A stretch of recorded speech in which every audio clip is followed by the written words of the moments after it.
Howdy from that homemade mom. Today I'm making cranberry sauce for holiday gifts for my family and neighbors. To start off, I'm adding water, sugar, and salt to my pot.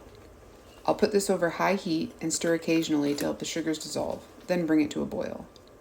This is a simple recipe that I've been using for many years. You can reduce the recipe or multiply it out. As long as your pot's big enough, it works great. Once the water comes to a boil, add the cranberries and return it to a fast simmer until the berries have popped and are beginning to reduce. I like to use my vintage potato masher from my grandma to get the sauce a little bit more smooth. When I worked in an office, this was my go-to gift to hand out right before Thanksgiving, and now I love to kick off the holiday season for my neighbors. Passing out a gift early in the season that's consumable, cost-effective, and made with love lets my December move just a little bit slower. Making sure your jars and sauce are similar temperatures helps ensure the jars won't break from thermal shock. Let them cool on the counter, then pop them in the fridge to get cold.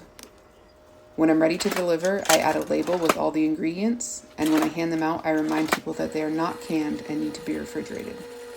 I let them know it'll be good through Christmas if they choose to save it.